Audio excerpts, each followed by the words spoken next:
Hi everyone, welcome to Outdoor Dad 1. Remember, if you could like and subscribe, it'd be a big help. A lot of people watch but don't like or subscribe. Anyway, the game season's here and some of you might be thinking of going on your first driven shoot. And I thought, why I'm getting ready for my first partridge shoot, I've not done a driven partridge shoot before, I'd make a little video on what I take with me when I go shooting. So you've been invited. You might be going to a syndicate, or you might have bought a day on Guns on Pegs. You might have been invited by a friend, but you've decided to go driven pheasant shooting. You might be going with your friends, you might be going on your own, and really you need to make sure that you're prepared. Just so there's less pressure on yourself and you can enjoy your day more, which is what it's all about. You're there to enjoy your day. It can be quite overwhelming and a little bit intimidating because it's all new, and these things are when you haven't done them before. So it's best to look at what you need. You can always ask someone. Maybe you've got a friend who already game shoots, and they'll help you prepare. So you've been invited. Obviously, as soon as you know you're able to make it and you want to go, make sure you let whoever know straight away, whether it be a message or an email or in writing, depending on how you've been invited to the shoot, which is always nice. You know, don't leave anybody hanging, or don't not answer at all. That's very rude. Yeah, and then I suppose there's a little bit of etiquette and things to wear, and things have changed a bit now, a bit more relaxed, and rightly so. But everyone wants to look nice, and everybody's going out to enjoy the same thing, and you want to, be able to get along and not stand out like a sore thumb, I suppose. So we'll start off with. Basically, make sure you set off with plenty of time. So you need to leave for the shoot. Make sure how long your journey time is going to be, and leave a bit of leeway. There's nothing worse than being the person that everybody is waiting for, because either you've missed your alarm or you haven't allowed enough time, and there's all sorts of traffic. You don't know what's going to happen. Maybe a slow puncher. My mate Kev, if he's listening. Yeah, things like that. So if you've left some time, it means if you have to change a wheel, then you might not have as much time, but everyone's not waiting. So that's always something important to remember. Make sure you've been to the cash machine, you've got some cash out, been to the bank, and you've got your wallet, and you've got some cash in. At the end of your fantastic day shooting, you're going to want to tip your keeper. You might want to buy a friend a drink. Make sure you've been and got some money beforehand. There's no point in getting to the middle of nowhere on a pheasant shoot and thinking, oh, there's no cash machine. How am I going to get some cash to tip the gamekeeper or buy my friend a drink? So beforehand, cash machine, get your cash. Same goes for your vehicle. Have you got enough fuel in? Personally, I check my vehicle.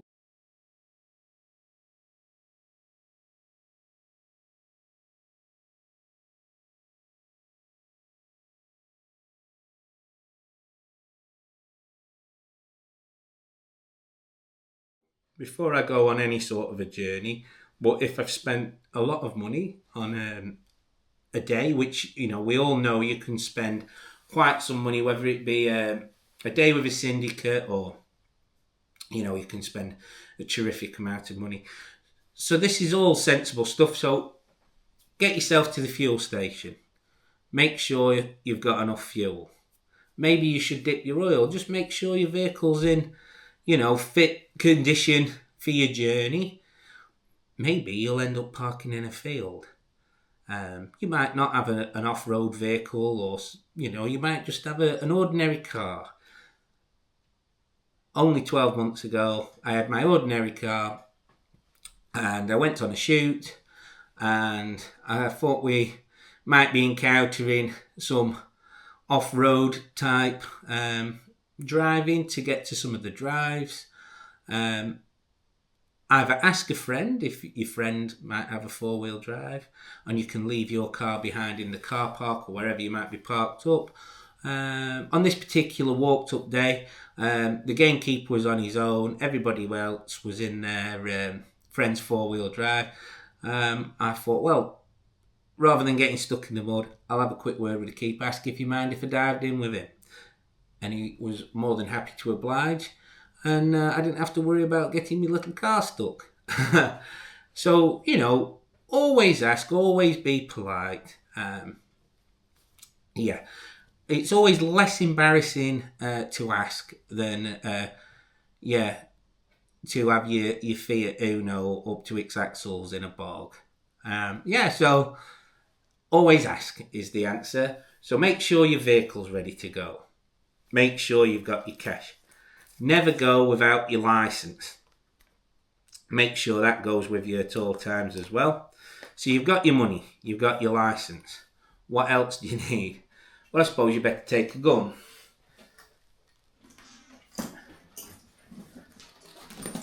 Have you been out with your gun? Maybe you've got a nice, more of a game shooting bag. You can take your game shooting bag. If you haven't got a game shooting bag, take the bag you've got. But basically, get yourself a bag and your gun on a game shoot, on a driven shoot.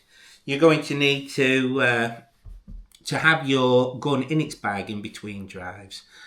And when the shooting stops, you'll unload your gun. Make sure your safe's on. Put your gun away, put it back into the slip.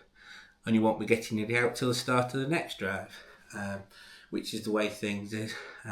It's a shame I like looking at pretty guns, and sometimes you don't get to see them quite as much as you used to.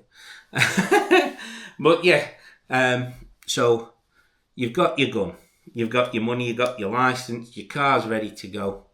You've set your alarm, you're making sure you're getting up early with plenty of time. And as I am at the moment, I'm getting ready for a day. So I thought, why I'm going through my bag and making sure there's a few things that I'll take with me. I thought we'll make this video. So, ear protection while you're shooting. Game shooting. Now, for clays, personally, I don't mind if I've just got a bog standard set of ear muffs on or some plugs. Ultimately, you don't want to be distracted. But if you're new to game shooting, you might want to hear what other people are saying. You can also hear what's going on. You can hear the birds around you. So, I've treated myself to my custom fit guards, my CFGs, and these have different settings, and they're like little hearing aids, and they're made for my ears. And I had these more really for game shooting than my clay shooting, although I use them for both.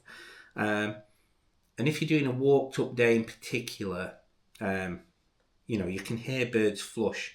And I think electronic amplified ones are a really good thing for game shooting. And the social side of it, basically everybody's there to have a nice time. You've got your earplugs in and you can't hear anything anybody's saying to you. They might think you're ignorant. But, obviously in between shoots you can take your plugs out. You don't have to spend lots of money. And you don't have to spend this sort of money. I do a lot of shooting, money well spent. Always make sure I've got some batteries for my ear protection so I can make sure that I don't go flat. These ear defenders, these Allsafe that I got for Mavie, they're cheap as chips. Maeve wears these while she's beating. If they want to stop the line or whatever, she can have these on. And she can hear what her instructions are. She can, hear. So you don't need to have the latest SWATCOM, you know, £600 air defenders. These are ever so cheap. They turn up and down. Like I say, these are Maves. But you can just hear what's happening on. You can hear the dogs around you and so on. And I think, yeah, they're a good addition. As a safety thing for your ears to save your hearing and also help you enjoy the day better when you can hear what's going on. So we've got this hearing protection. Now then, glasses. I have pillars, but I also have these. These are just an inexpensive glass and sometimes, or should I say, we have a lovely little syndicate that I shoot on, and one of the drives, in winter and the sun is low, it's sometimes just into the sun, and I can pop these on because I went on a drive. I didn't have any sunglasses, and it was very difficult to see. So I just take some very dark glasses with me, just in case I'm looking up towards the sun, and just to help me out. So take your glasses if you want, a little pair of sunnies or something like that. So we've got as gun cartridges. What are you shooting at? Are you shooting at ducks? Make sure you've got your non-toxic shot. Make sure you've got the right ammunition for the day. Any doubts, if your friend's invited you along, you can ask your friend or ask somebody else who you know who does shooting, or you can ask the shoot captain or the gamekeeper before you go. Basically, if you've had whoever you've had the invite off, you can always check what you're supposed to be wearing. What cartridge do you recommend? Do you need toxic or non-toxic? So basically, soon we're all going to be on that anyway. So check your shot size. Ammunition that's suitable for the quarry that you're shooting at. Make sure you've got enough of it.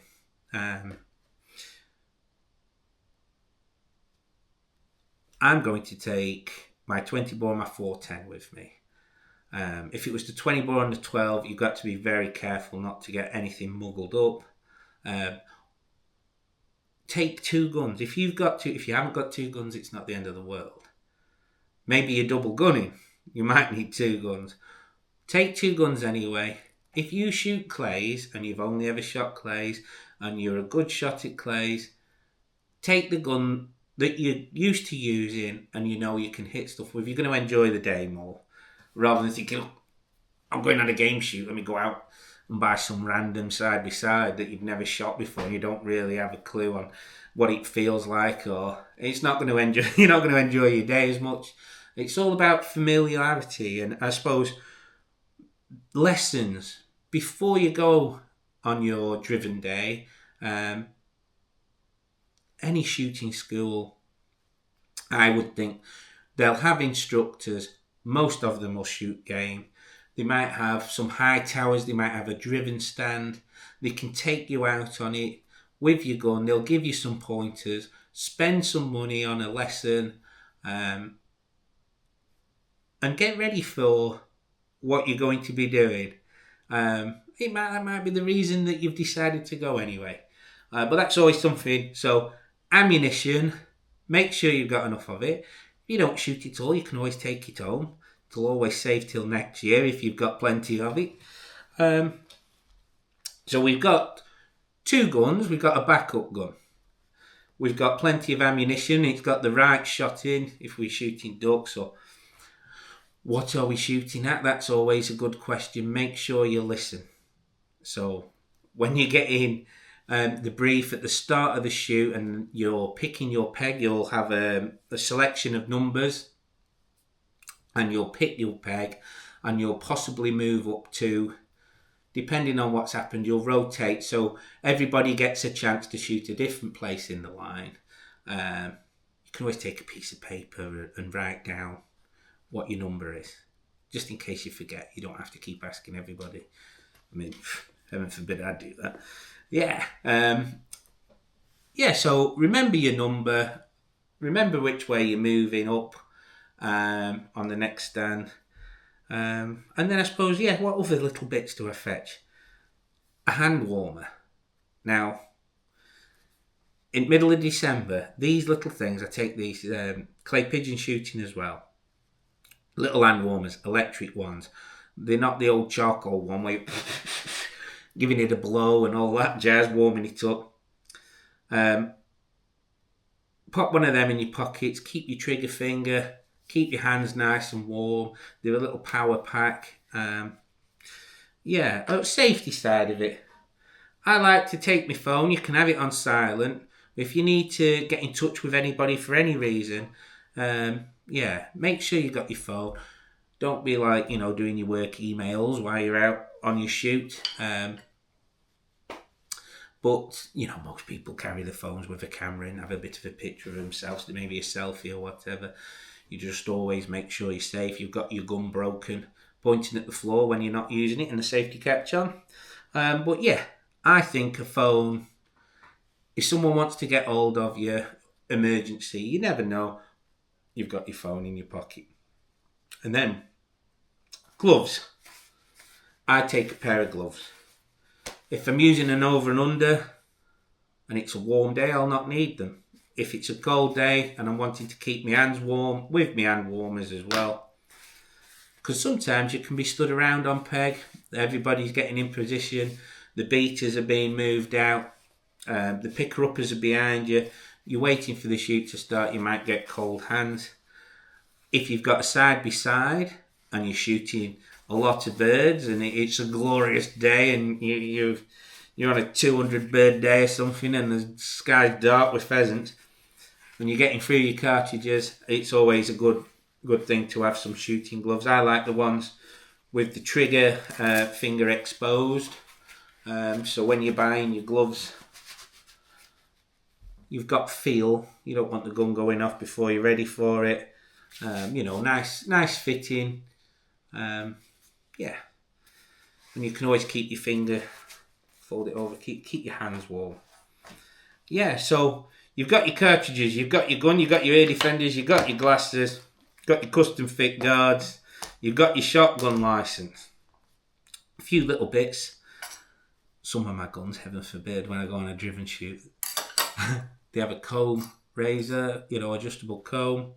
I take my Allen key, make sure it's not gone loose. I can always keep these little things. I take with me my little clay bag. And in my little clay bag, I have a cartridge extractor.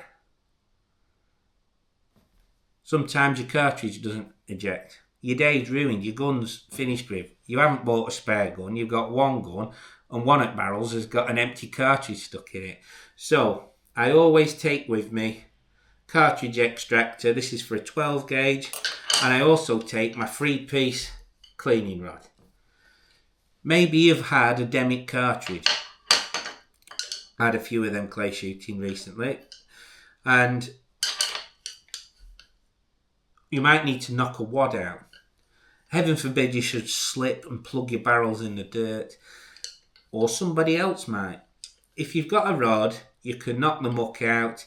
If you've got a wad stuck in there from a Duff cartridge, like I say, instead of your day being over, we can just poke it out nice and easy. You don't have to come with you. You can have them in the car. So things like that. Just a little bit of foresight, a little bit of thinking. Take a little pair of pliers with me. You never know. These are just some things. A towel. You've been out, it's rained all day. Your gun's wet through, you're going to put it in your bag. You might just want to give it a wipe over with a towel. Make sure you've got all these little things. So we've got a few little bits just to make sure that the day goes as we want. Before we go, what are we going to wear? A cap. You normally wear a cap of some description. You can have a cap that matches your suit. Disguise that you do not need to spend loads of money on your clothing. I've got Rydale, pair of breeks. They're nice and cheap. Haven't broke the bank. £40, something like that, will get you a pair of breeks. If you're wondering what they are, they're sort of shorter trousers, and your socks come up to them. I bought a pair of socks to go with my orange tie the other day. I was at Garland's clay pigeon shooting. £13. Lovely. Like I say, you can spend £150 on a pair of socks if you want to. If you've got £150 to spend on socks, spend it, and that's what makes you happy and you want to look nice. £13, I'll be wearing them. I don't think anybody will be like, ooh, they look like cheap socks. No, well, yeah, no one will notice. And it's same for waistcoats. Depending on the temperature of the day, obviously, it could be rainy, it could be sunny, and you might need a few layers, and take some options with you in the car. You're going in your car, you may as well put stuff in it. So, it's a warm day. You've been to Jack Pikes. They sell these at Eaton Hall, and Jack Pikes sell them direct. You can buy a shirt from Jack Pikes. You can have a tailor-fitted shirt. You can have an expensive silk tie. So you might have a shirt that's quite bright, a lighter colour, or if you're on a walked-up day, you might go for some more discreet, greens, browns. If you're working with wild birds, and you might want to be, a little bit more aware that they'll know how to behave around humans and how to avoid you. But on the whole, bright bit of brightness on your socks or whatever floats your boat. Like I say, there's so many companies. There's Rydale and Jack Pike. A shirt, a tie, a pair of green moleskins, a pair of wellies. Like I say, I'll wear a waistcoat if it's warm. To be honest, unless it's chucking it down, it's very rare, or freezing cold. I try and wear basically as little as possible. So shirt, tie, and a waistcoat. Big pockets. Make sure can get to your cartridges, unless you've got a loader or whatever. But a nice waistcoat. All these things can be got now for not silly money. So like I say, personally I find like Rydale and Jack Pike, and look on the internet, look at second-hand stuff. Whatever it takes to get you out. Shooting does not need to be in the, I've spent lots of money. Having said that, I have spent lots of money. These are my Fortis waterproof. This is my waterproof gear. It's chucking it down all day. We need to be smartly dressed. That's my trousers. And I've got this jacket with me tweed. It matches my cap. Now this was dear, and I bought this. This is to keep me dry and keep me out all day, whether it be beating or shooting. And basically, you don't need to buy this. If you can, and it's what you like, buy it. If you buy a second-hand waistcoat, no one's going to know it's second-hand. You can have whatever gets you out there. You don't have to spend lots of money, but like I say, a good quality waterproof coat and trousers are worth the weight in gold. Because believe you me, when you're stood on peg shivering and everybody else is perfectly fine because they haven't got wet, there's nothing worse than getting back to your car for 11s or whatever, and everybody else is dry and you're like shivering. So that's my Fortis with my lovely tweed pattern that I chose. Not cheap, not compulsory. If you don't want it, don't buy it. Yeah, so that's waterproof stuff. So you can wear your waistcoat over your shirt. If it gets cold and rainy and wet, you can put your jacket over the top. So waterproofs, like I say, don't go getting your fluorescent puffer jacket that you use for skiing, and your red baseball cap or your woolly hat. You're going to look a plonker on the photo at the end of the day. Yeah. Now, as far as some people say, oh, well, you've got to wear a tie and you've got to respect the game and you've got to dress up to respect the game. Personally, I think respecting the game is taking it home and eating it. When you're out on your shoot, remember that. Take it all in. You're going to see beaters working, and you'll see a good team of beaters, and you'll think, "Gosh, aren't they working well together?" There'll be picker-ups. Now, I absolutely love seeing working dogs work, and the picker-ups, and they'll all be different breeds, and maybe the pheasants aren't flying over you; they're flying over your mate. You can still enjoy it. Is he shooting well? Bloody hell, mate, that were a good shot. Sometimes people like to hoot and holler, and other times they don't. And if there's a lot of hooting, hollering going on, gauge what's happening around you. Don't be yawping if nobody else is. But it's always nice if someone says, "Oh, that was a good shot." You can tell them after the drive, say, "That was a nice bird." And you might get the favour repaid if you've had a nice bird. But there's always something to see. Like I say, even if you've not got massive amounts of birds, you can see the dogs. I also like to take my game bag. So say it's a warm day, I've got my waistcoat on.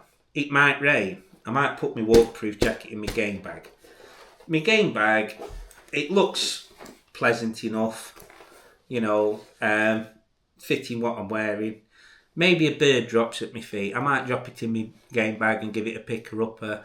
Remember that the picker-uppers, if you've shot something and it's landed at your feet, they might want to train the dog. They might want to, pick it up. Your empties, if your empties, sometimes you'll be provided with little bins to put your empties in. You might be asked to gather them up and put them in a bag or leave them where they lie. I always try to make sure that they're not spread everywhere. So that's your empties. Footwear. I'm a welly man. I absolutely love wellies. And to be honest, other than maybe, I don't know, going to the Garth and going on moorland, I think ankle support on very bad terrain, you might want your boots. But ultimately, I'm a welly man. I think they look classy. These Le Chameaux are my absolute favourite. Used to wear Hunter's leather-lined ones. The rubber used to split. The soles would wear out. They used to last me 5 years, then they lasted me 12 months. I've tried all different brands, and I've had these. I think I've had these 3 or 4 years now, and they're absolutely really comfy, really warm, and they look nice enough.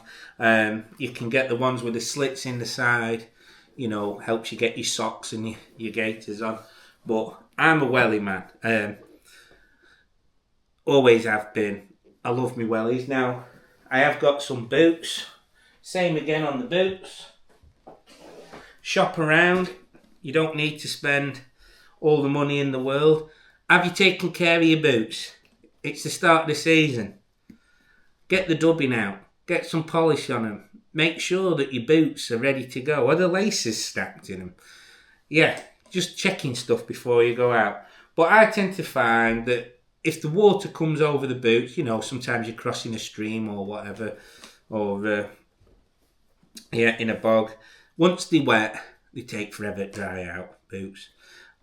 If you want ankle support, go for your boots. and grip. Other than that, I'm a wellies man. They look very nice. So that's wellies and boots. Like I say, if you haven't got a lot of money for a set of boots, have a look. There might be someone grown out of a set or whatever on eBay or somewhere like that. Like I say, my socks, they go with your boots and your wellies. They're all looking all nice. Waistcoat, and that is mostly the gear side of things. So you've got your gear. It's before the shoot. You've got a couple of days before the shoot. You've made sure you've got everything in place, and you're out on your day.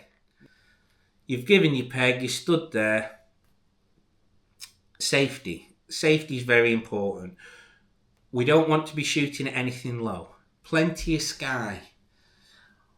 The beaters, especially if the ground's raised, and sometimes you'll be on a drive, and the ground will run up away from you, and your gun's that high, but the banking with the beaters on it is that high. So sky. So we're looking for sky.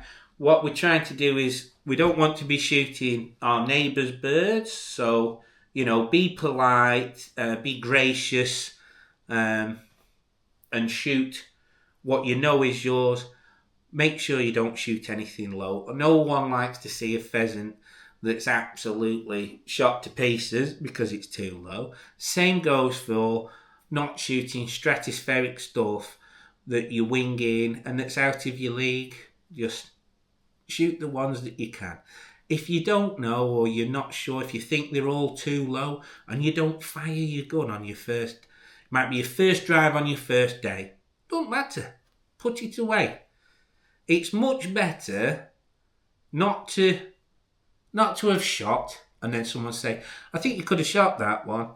Yeah, you probably could. You're learning. On the next drive, you might shoot.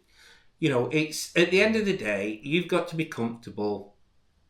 Safety's everything. And your first time when you do these things, sometimes you could have done it better and you get experience, and the next time, it's all about being comfortable and getting experience. And the more you do of something, the more you enjoy it, the easier it is. Dog. Do you take your dog? Have you asked if you can take your dog? Have you been asked to fetch your dog? Is your dog well trained and well behaved? If it's your first day and you've never done a pheasant shoot and you have got a dog, maybe it's worth leaving it at home anyway. It's all new. You're going to have a lot happening. Fetching your dog as well, that might just give you a little bit too much. Go for your first day. You might be in a syndicate. You might be going again in 2 weeks or 4 weeks. Get your first day out of the way. Oh yeah, enjoyed that.